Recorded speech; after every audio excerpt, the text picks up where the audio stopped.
Bonjour, cette vidéo que je fais aujourd'hui, dimanche 4 juin 2023, c'est pour remercier le peuple africain, les panafricains, les humanistes du monde entier qui ont levé la voix pour condamner ce qui est en train de se passer au Sénégal, qui ont levé la voix pour se solidariser avec le peuple sénégalais.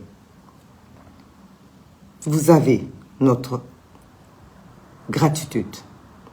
Vous avez nos remerciements. Nous savons que vous n'attendez pas ça. Vous êtes solidaires à nous parce que vous comprenez l'enjeu de l'heure dépasse le Sénégal. L'enjeu de l'heure, c'est un enjeu panafricain. C'est un enjeu mondialiste. Tous les hommes et toutes les femmes du monde entier, épris de paix et de justice, épris de liberté et de démocratie, sont concernés par ce que le peuple sénégalais est en train de vivre. Certains ont décidé de se taire. Vous avez décidé de parler. Parler au moment où on note la parole aux populations sénégalaises. Parler au moment où on nous prive de la liberté d'expression. On nous coupe les voies et moyens pour communiquer avec le monde, pour étouffer les scandales, les bavures policières et les violences que nos peuples subissent. L'humanité, l'être humain, l'homme, la femme, l'enfant sont sacrés. Nul n'a le droit, pour quelque pouvoir que ce soit, d'user d'un pouvoir légitime que le peuple vous a confié pour tirer, pour violenter, pour massacrer, pour prendre des vies humaines. Certains essayent de faire croire que ceux qui sont en train d'être tués, ce sont uniquement des jeunes délinquants. Alors que dans ces jeunes, la plupart ne sont même pas majeurs. Ce sont des jeunes Sénégalais qui ont compris leur devoir, qui ont pris leurs responsabilités. Ils essayent de nous faire taire en nous faisant peur, en sortant des nervis, en envoyant des menaces de mort. Ils essayent de nous priver de nos libertés. Je refuse. Je refuse de perdre ma liberté. Parce que si je la perds, je perds ma dignité. Je suis né libre, dans un pays libre, dans un continent libre. Je ne suis pas né du temps de la colonisation. Je ne suis pas né du temps de l'esclavage. Je refuse qu'un père, qu'un frère, pareil que moi, me prive de ma liberté d'opinion, de ma liberté de penser, de ma liberté de résister. Je me dresserai devant quiconque essayera de m'ôter la vie juste pour ses propres intérêts, juste pour ses propres privilèges. Voilà ce que le peuple sénégalais dit. Le peuple sénégalais dit, nous sommes un peuple libre, nous sommes un peuple démocratique, nous sommes un peuple de valeurs. Et nous refusons qu'on nous prive de nos valeurs, qu'on nous prive de nos libertés, qu'on nous prive de notre décision et de notre possibilité de choisir qui doit et qui ne doit pas gouverner notre pays, notre continent. Voilà le combat. Voilà le moment. Tous ceux ou toutes celles qui ont levé la voix pour soutenir ce peuple, vous avez le respect, non seulement du peuple sénégalais, mais vous avez le respect de l'humanité. Vous avez le respect du monde entier. Parce qu'on montre que dans ce genre de situation, nous avons besoin de solidarité. Surtout quand, au sein même de notre pays, au sein même de notre peuple, d'autres, pour moins que ça, ont levé la voix. Pour moins que ça, ont mis des genoux à terre. Aujourd'hui, ils ont choisi le silence. Ils ont choisi la lâcheté. Ils ont choisi de se taire. Ils ont le droit de se taire. Mais ils n'ont pas le droit de nous faire taire. Ils n'ont pas le droit de nous ôter la parole. Couper Internet. Restreindre les libertés. Traquer les opposants. Tuer les manifestants. Voilà le quotidien auquel ils veulent nous réduire. Je refuse. Je refuse. Je ne suis pas esclave. Je ne suis pas opprimée. Je suis une femme. Aujourd'hui qui devait fêter la journée de la fête des mères, je ne peux le faire. Parce qu'on tue des enfants. On massacre des jeunes qui peuvent être mes enfants. Je refuse. Je refuse de me cloîtrer derrière ce silence complice. Je refuse de donner raison à ceux qui essayent de penser que c'est en faisant peur, c'est en menaçant les gens qu'ils arriveront au bout de leur objectif. Leur objectif n'est rien d'autre que de soumettre le peuple sénégalais, de soumettre l'espoir de ce panafricanisme qui est en train de naître fort et qui croit que demain, nous pouvons être libres. Nous pouvons ensemble changer ce pays et ce continent.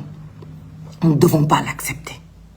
Nous ne devons pas l'accepter. Nous n'avons pas la responsabilité de l'accepter. Tout le monde voit ce qui est en train de se passer. Mettre dos à dos, manifestants, pacifiques, qui ne font que courir, jeter des pierres ou brûler des pneus, les mettre dos à dos avec des hommes armés qui descendent de pick-up et qui tirent à balles réelles sur les jeunesses, c'est injuste. C'est injuste. Nul ne peut dire que ces forces sont égales. Depuis le temps des temps, les gens ont manifesté en descendant dans les rues. Qui est en train de saccager? Qui est en train de piller? Ceux qui sont dans la rue, qui sont armés, ne peuvent-ils pas identifier ceux qui pillent? Ne peuvent-ils pas identifier ceux qui tirent? Je ne le crois pas. Je crois qu'il y a une complicité. Il y a une complicité tacite qui ne dit pas son nom. Sachez que maintenant, au Sénégal, être opposant est un délit. S'opposer au régime est un délit. Oser parler, c'est un délit. Oser penser fort, même, est un délit. Voilà à quoi on est réduit. Voilà à quoi le régime du président Macky Sall, à qui on a donné le pouvoir. Je fais partie des jeunes qui se sont battus en 2012 pour l'amener au pouvoir. Je le jure devant Dieu. Je le jure devant beaucoup de membres de l'APR qui me connaissent et me reconnaissent, qui savent que j'étais dans la rue en 2011, qui savent que j'étais devant le siège de l'APR en 2012, pour jubiler, pour être contente d'avoir réussi à l'amener à la tête de ce pays, parce que nous étions pleins d'espoir de rupture, de changement. Ce sont nos enfants aujourd'hui qui sont dans la rue pour mener le même combat parce qu'ils n'accepteront pas, parce que nous n'accepterons pas qu'en 2024, on décide qui sera et qui ne sera pas candidat. C'est un devoir. C'est un devoir de logique, un devoir de constance que nous avons. Et nous irons jusqu'au bout de ce devoir-là. Nous risquons quoi? De perdre nos vies. Voilà ce que nous risquons. Que le monde entier nous écoute, nous regarde, nous observe. Je suis pacifique. Je ne me bats jamais avec des armes. Je me bats avec ma liberté de penser. Je me bats avec ma liberté de m'exprimer. Je me bats avec mes idées, avec mes opinions. Je ne commets aucun délit, ni d'offense au chef de l'État, ni de délit d'appel à l'insurrection, parce que je suis une personne mesurée, consciente. Je suis démocrate, je suis républicaine, mais je suis libre. Je suis libre. Si je suis en vie, c'est parce que je suis libre. Seul Dieu peut prendre ma vie. Seul Dieu est capable de m'ôter la vie. On nous menace. Sachez qu'on nous menace. Du jour au lendemain, tous les matins, on nous menace. Nous recevons des appels de menaces. Nous recevons nos parents qui s'inquiètent, qui nous disent « Attendez, reste, ne sors pas, ne parle pas, ne bouge pas, ne respire pas. » Le jour où je suis née, Dieu a décidé quel jour je devais mourir et comment je devais mourir. Si un homme veut s'interférer entre Dieu et moi, ma peur ne sera pas la limite. Ma peur ne sera pas la limite. Je n'ai pas le droit d'avoir peur. Parce que je dois respecter les jeunes qui sont morts. Ma vie ne vaut pas mieux ou plus que leur vie. Frères et sœurs africains, vous avez compris l'urgence, vous avez compris le moment. Vous voyez, nos frontières sont fermées parce qu'ils pensent que vous allez nous rejoindre sur le terrain du combat. Vous ne pouvez pas passer les frontières, mais vos voix dépassent les frontières. On vous entend. Vous nous faites du bien au cœur. Frères humanistes du monde entier, de l'Europe, des États-Unis, le monde entier a levé la voix. Tous ceux ou celles qui ont parlé, sachez que le peuple vous entend. Les jeunes vous entendent. Notre cause vous entend. Et nous vous remercions de prendre la parole, d'avoir pris la parole et de continuer à prendre la parole. Tant que vous dénoncerez, tant que vous parlerez, nos voix même brisées, nos voix même menacées pourront dépasser les cieux. Ce qui est en train de se passer est une catastrophe. Ce pays tant vanté pour sa teranga, pour son calme, pour sa démocratie est en train de sombrer. Certains vous diront, il ne se passe pas grand-chose. Parce qu'on tire, parce qu'on tue, parce qu'on veut camoufler la vérité. Mais en réalité, c'est la peur qui est dans le ventre de tous les Sénégalais.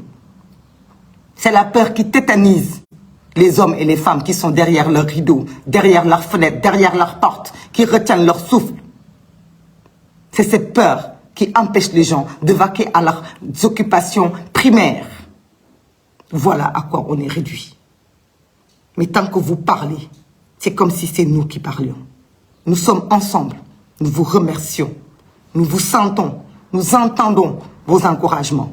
Le président Ousmane Sonko entend vos encouragements. Le peuple sénégalais l'entend. Nous, de l'opposition, nous l'entendons. Nous sommes des citoyens. Avant d'être des leaders d'opinion ou des leaders de mouvements citoyens ou des leaders politiques, nous sommes d'abord des citoyens et des êtres humains. Voilà ce que nous sommes. Voilà pourquoi je prends mes responsabilités et je joins ma voix aux vôtres pour dénoncer ce qui est en train de se passer, pour dénoncer ce qu'on veut faire vivre au peuple sénégalais.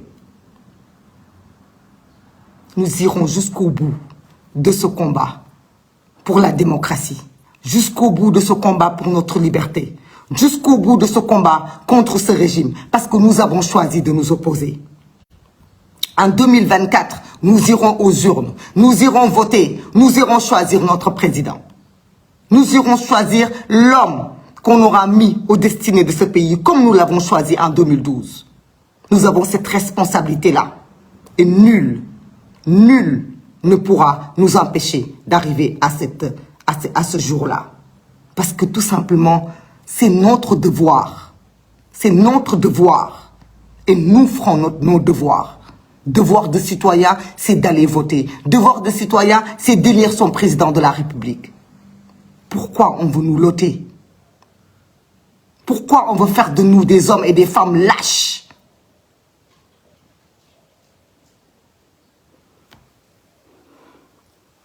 L'heure n'est pas à la panique. L'heure n'est pas... Excusez-moi.